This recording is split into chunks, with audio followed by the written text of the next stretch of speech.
పునీత లూకా గారు రాసిన పవిత్ర సువిశేషంలోని భాగము. ప్రభువా నీకు మహిమ కలుగును గాక. లూకా సువార్త 11వ అధ్యాయము వచనములు 15 నుంచి 26 వరకు. పరిసయ్యులు ధర్మశాస్త్ర బోధకులు ఇతడు దయ్యములకి అధిపతి బెల్జెబూలు వలనే దయ్యములను వెడలగొట్టుచున్నాడు అనిరి. మరికొందరు ఆయనను పరీక్షింపగోరి పరలోకము నుండి ఒక గురుతును చూపుమనిరి.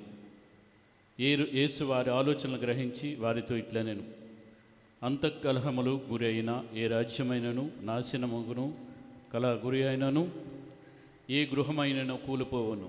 సైతాను రాజ్యము అంతఃకలహమును గురి అయినచు అది ఎటుని నిలవగలదు.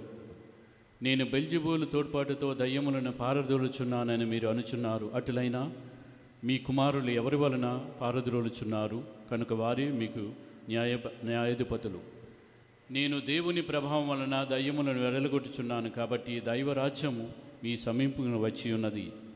బలవంతుడు ఆయుధములను ధరించి తన ఇంటికి కావలి కాచుకున్నచో అతని సంపద సురక్షితంగా ఉండెను. కానీ అతనిని మించిన బలవంతుడు ఒకడు అతనిపై పడి జయించిన ఎడల అతడు నమ్ముకొని ఉన్న ఆయుధములను స్వాధీనము చేసుకుని అతడు దోచుకున్న సంపదను పంచిపెట్టెను. నా పక్షంను ఉండనివాడు నాకు ప్రతికూలుడు, నాతో ప్రోగు చేయనివాడు చెదరగొట్టేవాడు.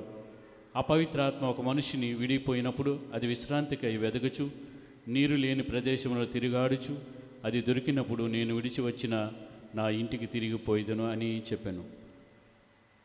ఆ ఇల్లు శుభ్రంగా ఊడ్చి అమర్చబడి ఉండిటి చూసి వెళ్ళి తనకు మించిన మరి 7 దయ్యములను తీసుకుని వచ్చి అక్కడ నివాసం ఏర్పరచుకొనెను. అందువలన ఆ మనుషుని పూర్వస్థితి కంటే కడపటి స్థితి మిక్కిలి హీనముగా ఉండెను.